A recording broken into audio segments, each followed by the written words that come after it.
Hello friends, எல்லாம் எப்படி இருக்கிறீங்க? வாங்கலை இன்றைக்கி ஒரு வீடியோ பார்க்கலாம். இது என்னென்னா கறி தோசை தான். இந்த தோசைக்கல்லை வச்சு அப்படியே 2 கரண்டி மாவு ஊற்றி நல்லா அகலமாக மாவை ஊற்றி அப்படியே நம்ம கரண்டியில் அப்படியே வட்டம் பண்ணி பெருசாக பண்ணோம்னா பாருங்களேன், அப்படியே பபுள்ஸ் வந்துச்சு. அதோடய நம்ம ஒரு ஹாஃப் வெங்காயம், பெரிய வெங்காயத்தை குட்டி குட்டியாக கட் பண்ணி எல்லாம் போட்டுக்கலாம். அது கூட தக்காளியும் ஒரு ஹாஃப் தக்காளி கட் பண்ணி அப்படியே மேலே தூவிக்கலாம். அதோடையே பச்சை மிளகாய் ஒரு 1 2 நம்மளுடைய காரத்துக்கு தேவை அந்த மாதிரி எடுத்து அதையும் குட்டி குட்டியாக கட் பண்ணி மேலே அப்படியே அங்கங்கே தூவிக்கலாம். அதோடைய ஒரு கொத்து கருவேப்பிலை அதையும் குட்டி குட்டியாக கட் பண்ணி தூவிக்கலாம். அடுத்து நம்ம கொஞ்சம் எண்ணெய் கொஞ்சம் விட்டால் தானே கொஞ்சம் தோசை மொறுமொறுன்னு வரும். அதனால் கொஞ்சம் எண்ணெய் அப்படியே சுற்றியும் நமக்கு எவ்வளோ தேவையாக இருக்கணுமோ அவ்வளோ ஊற்றி வச்சு அதோடையே நம்ம வச்சுருந்த மட்டன் கறி குழம்பு, ஏன்னா இது கறி தோசை தான், அதனால் கறி ரொம்ப முக்கியம் இல்லையா?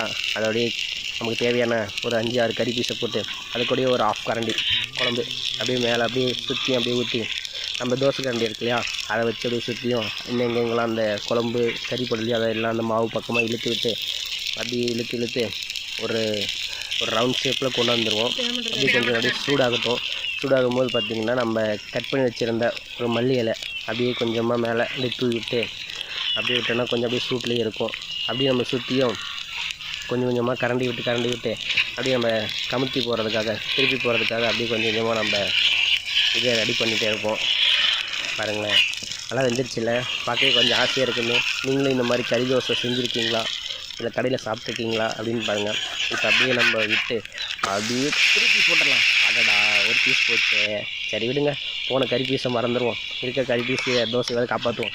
அப்படியே இன்னும் கொஞ்சம் திருப்பி போட்டதுக்கப்புறம் எண்ணெயை ஊற்றி நல்லா கொஞ்சம் மொறுன்னு வரட்டுமே. பாருங்கள், நல்லா ஓரளவுக்கு வந்துடுச்சு. திரும்ப அப்படியே இன்னொரு திருப்பி முன்னே இருந்த பழைய ஷேப்லேயே போட்டு மேலே வந்து கொஞ்சம் மசாலாவெல்லாம் கொஞ்சம் அப்படியே தூவி விட்டு, ஏன்னா கொஞ்சம் நல்லா இருக்குல்ல, இன்னும் கொஞ்சம் நம்ம எஃபெக்ட் கொஞ்சம் அதிகமாக இருக்கும், காரம் அதிகமாக இருக்குது, அதுக்காக அப்படியே நம்ம பொறுமையாக பார்த்து தூக்கி அப்படியே வாழை இலையில் அப்படியே மாற்றிடுவோம் சாப்பிட்றதுக்காக.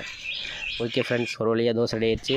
இது மாதிரியே கொஞ்சமாக ஆனியனை மேலே தூவிட்டு சாப்பிட்டா செம்ம டேஸ்ட்டுங்க. நீங்கள்